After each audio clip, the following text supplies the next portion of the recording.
Chapter 32. Catherine touched through the back door, reeling with infuriation and insult. In the kitchen, she nearly ran into Abigail as she bustled toward the stairs, carrying a tray of cucumber sandwiches. Abigail gasped. "Lady Catherine, oh, thank heavens, Marianne was just called upstairs, and you'd best get up there too, before the Marchioness works herself into a frenzy." "Tea? This early?" Abigail cocked her head, silently demanding that Catherine go on ahead and fast. Remembering her parents' threat to release Marianne, Catherine hung up her shawl and took the stairs two at a time. Normally, her father took his tea in the library, but when she stepped onto the landing, she heard voices coming from the front parlor, which was only used for entertaining guests. The thought of entertaining anyone made her bones shudder. She considered trotting up to her room and pretending she wasn't home, but before she could make a decision, her mother poked her head out of the room. Her face was contorted into a crazed grin. "Catherine, there you are. I thought I heard you come in, sweetest girl." "Sweetest girl?" A new dread sank onto Catherine's shoulders. "I didn't think we were expecting guests. I'm not properly dressed for—" Bustling forward, her mother smoothed back Kath's hair and picked at her dress collar, then nudged her toward the parlor. "Don't be silly, dear. We mustn't keep our guests waiting. But here she is, Your Majesty," her mother bellowed, shoving Catherine through the doorway. "I found her loitering in the hallway. Bashful thing." The king and the marquess both jumped to their feet. Again, the king had brought with him the twitching white rabbit, his guards, and Geste. Again, Geste stood by the far window, his black motley and dropping hat silhouetted in the afternoon light. He stood at respectful attention, his hands linked behind his back, but this time he was pointedly staring at the wall rather than her. On the opposite side of the room, Marianne stopped pouring tea long enough to shoot Catherine a curious look. Kath couldn't hold it, too ashamed of her recent failure with Hatta. The king clapped, a solo applause for Catherine's opportune entrance. There she is, he said. "And here I am. Surprise!" Kath forced a wobbly smile. "Good day, Your Majesty. To what do we owe this honor?" "Oh, my beloved," said the king, beaming around the world and ignorant to Kath's grimace. "There is to be a spectacle most extraordinary at the Loeb Theatre tonight, a special production of King Cheer, performed in my own honor. I was hoping," he cleared his throat, "I hoped, with the permission of the Marquess, that you might agree to accompany me, my sweet." His hands knotted themselves together, and his coyness would have been endearing if Kath hadn't been so reviled. "My, that sounds splendid, Your Majesty," said the Marchioness. "Doesn't that sound splendid, Catherine?" Her gaze darted to Geste, rather against her will, but his expression was as blank as an undisturbed pond. "I am flattered, Your Majesty, but it would require a chaperone for such an outing, and I don't know that we can spare—" "Take Marianne," said her mother. Marianne froze in the middle of pouring a spoonful of sugar into a cup. "Marianne, stop bothering with all that and go get changed. Snap, snap." Her mother punctuated the words with snapping fingers, and, with hardly a surprised glance at Catherine, Marianne had scurried from the room, and the Marchioness had taken over the tea. "You too, Catherine, go make yourself presentable. The Loeb Theatre is very nice, if I recall, though it's been years since Mr. Pinkerton took me there. Isn't that right, Mr. Pinkerton?" The Marquess grinned at her, all swoony eyes. "Oh yes, my love, I remember it well. You were ravishing that night. And I do believe I spent more time watching you than the show. The Taming of the Stew, wasn't it? The Marchioness tittered. But Mother, started Catherine. What about the Jabberwock? Surely it isn't yet safe to... Her mother's delight turned fast to a frown. Don't be daft, child. You'll be with the king, surrounded by guards. No harm will come to you.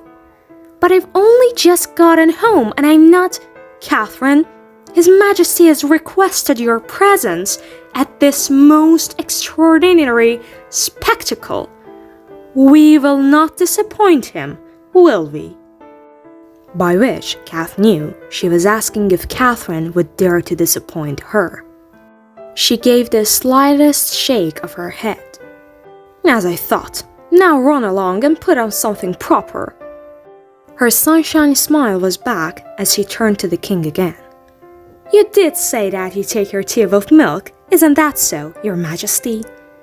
Gnawing on the inside of her cheek, Catherine turned toward the door. She dared one last look at Jest, but the only change was a tiny crease between his eyebrows. As if he sensed her attention on him, he sighed, slowly, but his focus stayed attached to the far wall. As she headed up to change, Kath wondered which of them wanted to be there less. The carriage ride proved to be even more awkward, with Catherine and Marianne taking up 2 spots in the king's barrage. The White Rabbit was forced to sit out with the footman, and he looked so forlorn about it. Kath almost suggested trading places with him. In the end, she wished that she had, as she was left crammed into a tiny vestibule facing the king and Jest on the other bench. Luckily, the king seemed oblivious to the discomfort around him. He jovially carried on a solo conversation with prattle about the palace gardens and how he wanted the tree house once some of the trees got big enough to support it. Jest's eyes remained locked on the window, even though a curtain was pulled down over the view. Kath found herself leaning into Marianne each time the king said something particularly annoying, and Marianne began doing the same, offering what silent empathy she could. Soon, their shoulders were pressed so tight together, Kath's fingers had started to tingle. She was grateful when they arrived at the theater, an architectural marvel with seating that wrapped almost all the way around the stage, mimicking the shape of a human earlobe. At the king's arrival, a hand of diamond courtiers flattened themselves on their bellies, making a carpet that extended to the theater entrance, which was carved to look like 2 upright rabbit ears. The goggle-eyed footman assisted Kath and Marianne from the carriage. Grabbing a scepter from the driver's seat, Jest led their group forward, hoisting the scepter high. Before he had gone into the theater, the great black raven swooped down from the sky and settled on top of the scepter like a perch. Jest didn't slow, but the raven did turn his head to glance back at Kath with his black, expressionless eyes. He dipped his beak toward Jest's ear and said something Kath couldn't hear. Jest shook his head sharply in response. Catherine realized she was staring at him. She had hardly stopped staring at him since they'd left Rock Turtle Cove. If Jest had looked at her once, she knew nothing of it. The king, ever oblivious, offered his elbow, and Kath took it, stifling her disappointment. Marianne followed behind, apologizing to the courtiers as she stepped across them. The lobby was crowded with guests waiting to take their seats. Jest and Raven had already disappeared into the bustle as Catherine and the king entered, and were met with bows and curtsies and so many congratulations they might already have been betrothed. Catherine did her best to look baffled when she received their well wishes, earning plenty of baffled looks in return, but soon it became clear that she was losing this battle. After the king's proclamation at the festival, all of hearts believed them engaged. And there seemed to be little Catherine could do to dissuade those rumors here at the theater on the king's arm. Overnight, her life had become a whirlpool, sucking her below the surface. They greeted Margaret Merle, who looked smug and unimpressed that Catherine was now a favorite of the king, and the Duke, who tried to hide his envy at the king's romantic success. Catherine realized she'd been so caught up in her own heart's matters, she'd pitifully failed the Duke. He had asked her to help him with Margaret's affection, but all she could think to do was to shake them both and order them to get over their pride and awkwardness before it was too late. A hand suddenly grabbed Kath's wrist, pulling her free of the king. She spun and was surprised to find herself staring into the gaunt face of Lady Peter, who held her more tightly than Kath would have thought she had strength for. "Do you have any more?" Lady Peter said before Kath could get off a greeting. She was whispering, but it was almost as loud as a yell in the crowded space. Kath ducked her head closer, not sure she'd heard right. "Any more?" Lady Peter nodded, her eyes wide and bloodshot. She cast her gaze around the lobby before tugging Kath closer. Their faces were mere inches away from each other now, and Kath could see the yellow tinge of the lady's teeth, the sharp edges of her cheekbones. There was a sheen of sweat on her upper lip. "Tell me," Lady Peter said, pleading. "Please tell me you have more. I'll do anything, pay any amount." Her voice broke. "That is, I haven't much money, but I can pay you in dirt and favors or—" "Lady Peter, please, I don't know what you're talking about." Her voice dropped again. "The cake," Catherine gasped. "Pardon?" Lady Catherine's mouth turned down with irritation, and she dug into her dress pockets. It was, Kath realized, the same black muslin dress she'd worn at the king's black and white ball. And though it was practically rags compared to the gowns the other ladies wore, she wondered if it might be the finest dress Lady Peter owned. The thought struck her with a dart of pity, and she wondered if it would seem terribly rude to give her one of her own dresses. She had plenty, though it would have to be taken in quite a lot to fit her, and Sir Peter hadn't seemed fond of charity. Her thought halted when Lady Peter pulled her hand out of her pocket, revealing a solid linen napkin.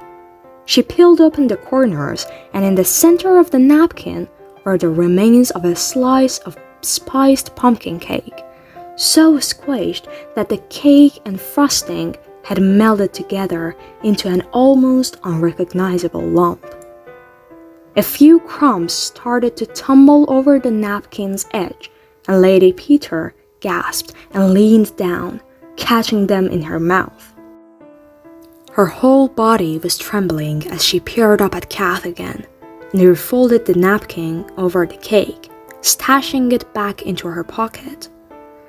"I took all what was uneaten after the festival, but this slice is all what's left. Please, you must have more. Tell me you have more." Kath started to shake her head. "No, I'm sorry. I only made the one cake." She saw no point in mentioning the test cake she had made. Between her and Marianne, it hadn't lasted long. Lady Peter's expression fell, not into disappointment, but a crazed sort of anguish. She reached for Kath's wrist again, clamping onto both of them this time. "But where did you get the pumpkin?" Kath's lips parted. She hesitated. She couldn't admit to the theft, not to the man's own wife. "Please," Lady Peter screeched. Kath gasped as her grip tightened, sure she was leaving bruises. "I'll die without it, please." Die? Was she dying? She looked ill enough. Kath stammered. It was from your husband's pumpkin patch. I'm sorry. I shouldn't have taken it, but it looked abandoned and... Liar! Ow! Kath yanked her hands away and looked down bewildered to see that Lady Peter's nails had left bloodied scratches on her arms. She stumbled backward, her previous sympathy eclipsed by shock. "He destroyed them all," Lady Peter said. Her face was stricken and pale as bone. "Burned them, every last one. He doesn't understand how I need them. Need them." A shadow loomed over them, and Kath was almost relieved to see Sir Peter. He grabbed his wife's arm, turning from her to Kath with his terrible scowl. "What's this about?" "Nothing," Lady Peter said quickly, withdrawing into the meek, trembling girl Kath remembered from the ball. "Only trying to make acquaintances, like you said." "Don't you bother with Lady Pinkerton. She thinks we're beneath her," he said, which Kath thought was unfair, even though she had seen little of them worth admiring. "The show is beginning." Lady Peter didn't argue as he talked her away, but her gaze did find Kath again, pleading, pleading. As soon as they were gone, Catherine dragged in a deep breath. She rubbed her wrists, glad that the wounds weren't deep and had already stopped bleeding, though they stung something dreadful. She scanned the crowd, dazed for a moment and unable to recall where she was or why she was there. She spotted the king having a conversation with the dowager Countess 123. The king standing on a step so he could be at the countess's height, even with her bent back. It took Kath a long moment to remember that she was here with the king. He was her beau. Many believed her betrothed. Only then did she realize that in her bewilderment, she had been looking for Jest. Stomach sinking, she picked her way through the emptying lobby. The king lit up when he saw her and bid the countess farewell before towing Kath up the steps. She followed him with mounting dread, down a lavish hallway artfully decorated with plaster molds of various hearing apparatuses, from tiny mouse ears to humongous flopping elephant ears. Torch-like sconces cast warm fireglow across the sculptures. The king had a private box on the first balcony level, the kind that sacrificed a decent view of the stage in return for being seen by the rest of the theater-goers. The white rabbit held back the velvet drapes. Her heart leaped when she saw that Jest was there, waiting for them, a silent shadow against the rail. Raven was still perched on the scepter, cleaning his feathers. But when Jest didn't so much as look up at their entrance, her heart plummeted back down again. Here we are, the king said, ushering Kath toward the front row. She heard a sharp intake of breath from Jest as she was squeezed past him, his body drawing back to keep from touching her, and she had to tighten her own fists to keep from accidentally, purposely brushing his hand. She and the king sat in the front row while Marianne took a seat behind them. Jest and the rabbit remained standing at the door. Kath locked her gaze on the stage and its closed curtain, eager for the show to begin so she could shut her eyes and imagine herself elsewhere. "Can you see all right, Lady Pinkerton?" asked the king. "Perfectly," she said, resisting the urge to ask if he required an extra caution to lift him up. "Do you want for anything? A glass of claret? Some cheese?" "I'm fine, thank you, Your Majesty." "Are you too warm? Here, Rabbit, take Lady Pinkerton's shawl." "No, thank you, Your Majesty." The king hesitated, his face eager to please, before slowly settling back. After a moment, he he leaned forward so far off the railing that Kath had a strange urge to push him over, though the thought made her feel wretched. This man, she reminded herself, was not at fault for anything that had happened. She wished he hadn't made some assumptions or made that mortifying announcement at the festival, but then she was the one who had agreed to the courtship. She was the one who should never have let this carry on so long, not if she intended to reject him. She had to reject him. She had to. But thinking of it gave her a headache. The king turned back to the rabbit. How long before the show begins? A rustling behind Catherine was followed by the ticking of a pocket watch. She wondered if it was the one Geste had given him at the ball, but she didn't turn to look. 5 minutes, Your Majesty, came Mr. Rabbit's reply. The king turned back, galloping his feet.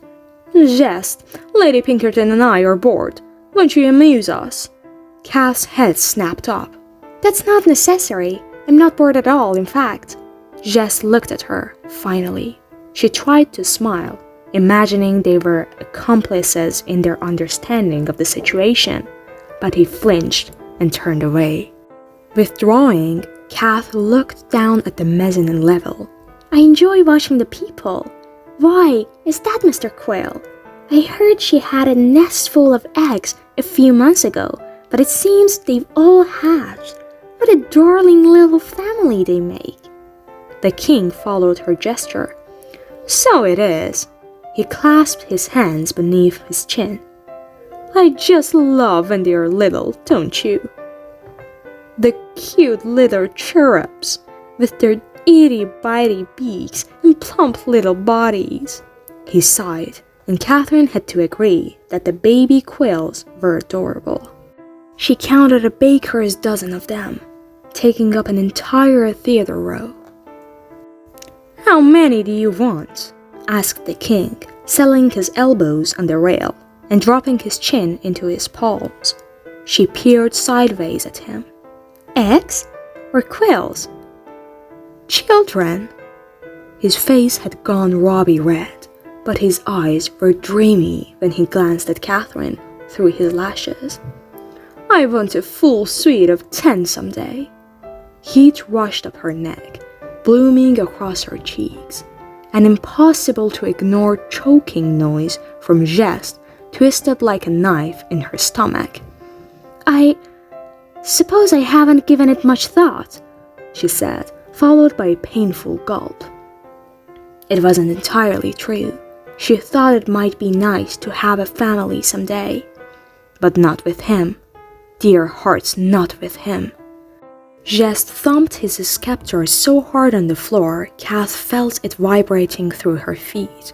Raven squeaked and fluttered for a moment before settling down again. Catherine and King both turned. I could use some claret, Geste said, looking at the king as if he dared his swearing to deny him such a request. Can I bring the happy couple anything while I'm gone? Kath's heart pattered. You're leaving? The rest of her question shrieked in her head. He was leaving her alone? With him? She was surprised at how much it hurt. After all, Geste had told her he wouldn't compete with the king for her affections. He would stay out of it until she'd made her decision.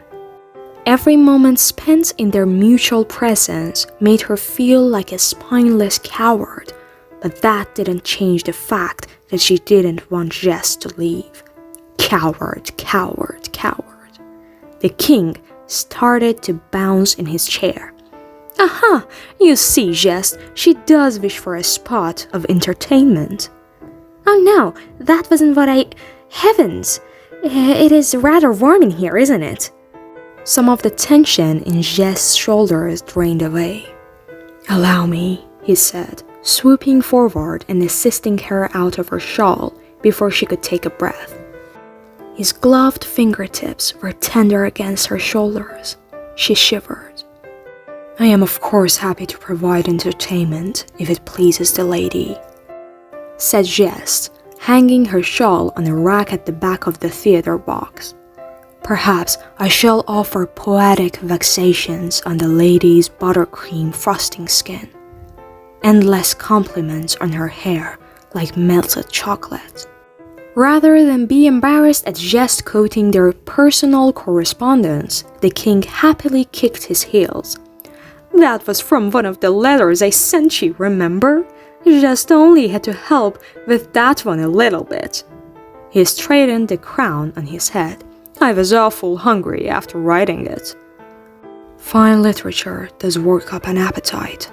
Jess was no longer trying to hide his ironic tone, but he seemed in no danger of the king picking up his mockery. Catherine squeezed the arm of her seat. Her body still rotated to face Jess. Marianne rushed from the corner, pretending to be invisible. To be honest, it wasn't my favorite of the letters you sent. After all, I'm a lady, not a dessert. Jess' cheek twitched. Kath didn't bother to look at the king. In fact, she continued, poetry and gifts may have their place. But I find I'm more keen on those acts of courtship that retain an element of foolishness and hint at impossibilities. A silence descended over their private booth. Jess' lips thinned. He stared back at her and squeezed his scepter. His eyes filled with quiet despair. She'd said too much, and even if she'd said nothing at all, surely the truth of her emotions was scrawled against her face. "My sweet," the king whispered. She grimaced and braced herself for what must be the end of this night, this non-existent romance. She dared to face him, ready to accept his decision to call off their courtship, but she did not see a crushed spirit or annoyance or even confusion. She saw only joy in the king's eyes. He took her hand. She jumped, her back stiffening. "I feel the same way," he said, and looked as if he could cry. Her hand was a limp fish in his grip, but he held it like a precious gem. Your Majesty." Behind them, Gest yanked off his jester's cap. The bells jingled. "I realized I haven't yet offered my congratulations on your engagement," he said, bowing. "You seem a most perfect match, and I wish you both the joy of a most contented heart." Catherine tried to shake her head, her emotions in tatters. The chandeliers dimmed and Gest settled his hat back on his head. "Enjoy the show, Your Majesty, Lady Pinkerton." He turned to their back row. "Miss Marianne."